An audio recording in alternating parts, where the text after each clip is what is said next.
and welcome. I'm Oles Gerjuk and you're watching Head to Head with UATV.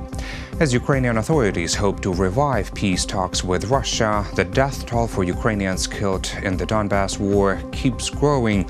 More than 13,000 people have lost their lives since hostilities started in April 2014, when Russian-led forces took up arms against government forces in the Donetsk and Luhansk oblasts. Some 1.5 million people had to flee their hometowns and villages. This was the largest migration of people on the European continent since the Second World War. Today we're going to find out about the latest proof of war crimes committed during the past year in Donbass. Joining us in the studio to expand on this is Roman Avramenko, Executive Director of the NGO Hounds. Hello and thank you for joining us today. Hi, Les. Hi, everyone. So, could you please tell us what are the main facts and the main proofs of the war crimes that you would like to outline and to start our conversation with? Because the report is pretty broad, so we cannot discuss everything, but at least the main topics. All right. Since the front line on Donbass had stabilized in maybe 214, early 215.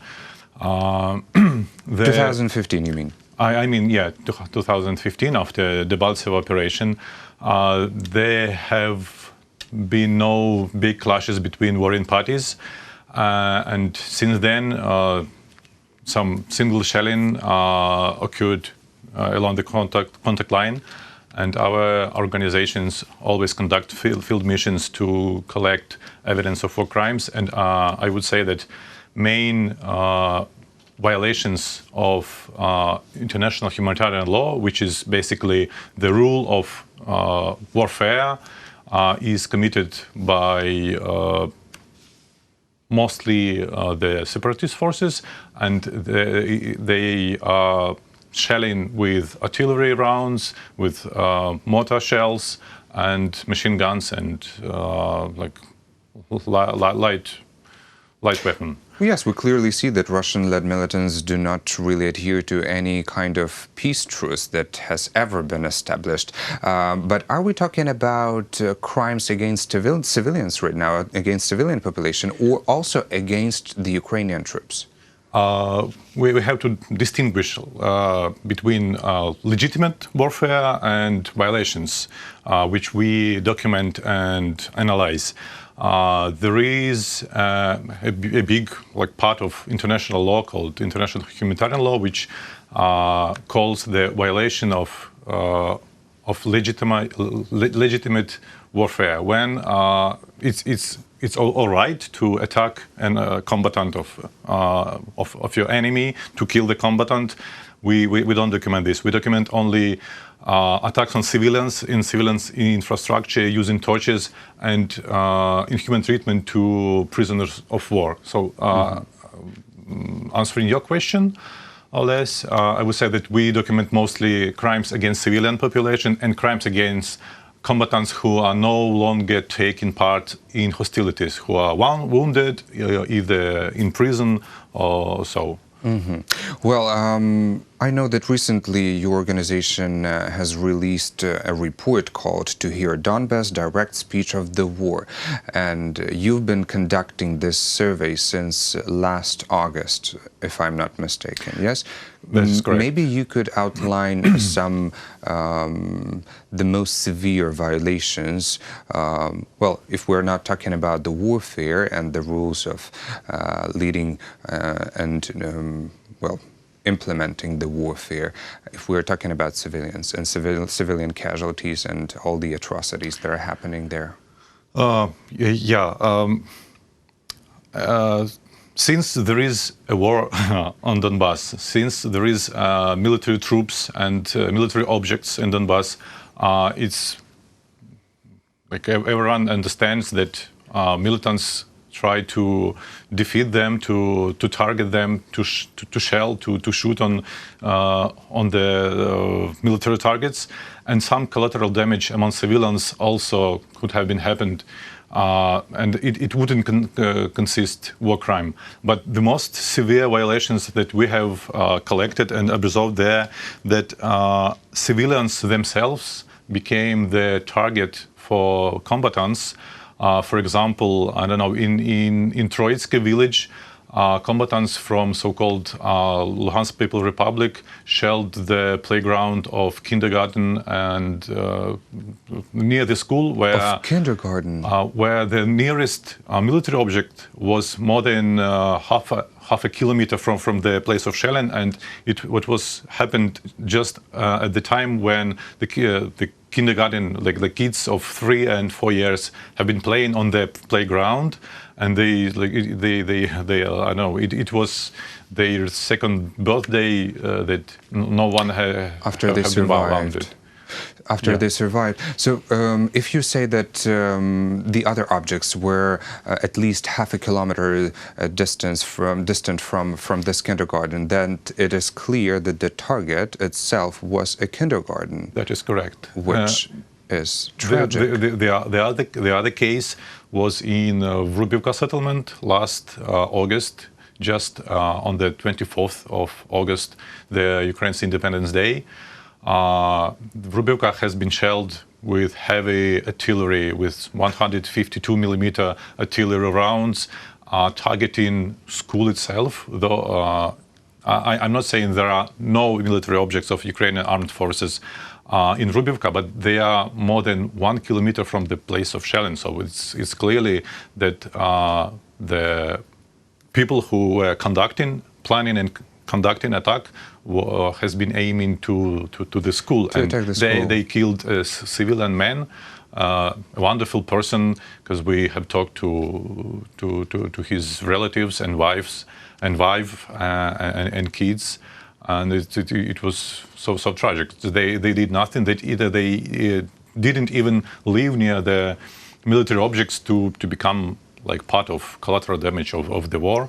So one man was killed, but none of the students... It was in August when there were no students at school. Yeah. What about this Troitske attack, kindergarten attack? It was on May 6th this year. This year? Yeah. Mm-hmm. Did anyone get hurt after this attack? No, but the whole playground was pierced by shrapnel of the explosion. I've been there and I saw this terrible picture when this playground elements for kids where kids supposed to play at have been pierced by shrapnel traces, and I observed a shell explosion crater just 1.5 meters from the playground. Just like I'm standing maybe farther to you than it was, yeah. Then you were standing there. Okay, could you please tell us some more instances of these violations that you've recorded? What do you mean, instances? Examples. Well, we can pick any settlement, and tell me, what settlements have you traveled around? Well, you and your team, that you had a chance to document all these violations occurring. During the 5 years of documenting, we've been to every settlement along the contact lines, beginning from Mariupol, ending at Milove settlement. And it's 500 kilometers long, so you travel all the way. Yeah. Yes, we do. The evidence that we have gathered in this report was collected also in maybe up to 10 settlements in Donetsk and Luhansk region. And most damaged of them, of course, is Avdiivka. Everyone remembers this heavy shelling of Avdiivka last year's, especially the old part of Avdiivka. The other deaths we have documented was in Zalizna settlement near Toretsk. Town of Toretsk, where a young girl has been killed. And how many incidents in total have you collected since last August? How many incidents of let me check. war crimes can we talk about? And these are basically crimes against humanity, because civilians are not supposed to be casualties of war. Yeah, basically it's war crimes, because to become crime against humanity, the crime has to be widespread and systematic, and has this system and bigger scale and intends to do this particular violation. And So we're talking about war crimes which also occurs widely and very well spread on Donbass, but they are not gathered to the system, because when we say, speaking about Crimea, for example, we can say that against Crimean Tatar people there is a crime against humanity of persecution because of the conducted genocide by occupying authorities. Yeah. So something that is on a much bigger scale can be referred to as a crime against humanity. That's correct. But some instances of war crimes are being introduced as war crimes. So we can talk about, during the last year, we have collected evidence of war crimes which resulted in 2 deaths of civilians, 7 injuries, and up to 25 damages of property, of civilian property, and also attacks on educational institutions, maybe no medical facilities during the last years. During the last year, but we can definitely say about number of violations, and since maybe someone can tell that the hot stage of war is already past and it's not dangerous for civilians to remain there on Donbass, I can say that's not true, because shelling occurs every night or even every day. We've been to Katarinivka village, for example, last month, like a couple of weeks ago, and we observed remains of shells, of shrapnel traces of shelling occurs in July this year, and they were really fresh. They damaged a building, they pierced the walls, they destroyed the furniture, they broke the windows, they set to fire buildings of civilians, and to say more, they have to live in constant fear of being injured or killed, and it caused great health problems. And we can say that all people living near the contact line in Donbass, from the smallest, from babies to the oldest, suffer much from heart diseases, from high pressure. They have strokes. Because of the psychological pressure and such a deep of the stress, trauma. and they have been living under stress and deprivations during the whole period. And many people, many babies have been born during the war. They never lived in a peaceful atmosphere. They have been born during the war. And this is very tragic. And war has been around them since they were born. the whole since lives. the first day of their lives. And this is very tragic. This is very sad. I hope that these infants will have a chance to learn what peaceful world looks like very soon. Since we're talking about this report, I know that we are running out of time and we have to wrap up this conversation, but I have 2 more questions. Have you delivered this report to the Ukrainian government? This is the first one. And second, since you're the representative of non-governmental organization, could you please once again reiterate whose side are these provocations and atrocities, violations from?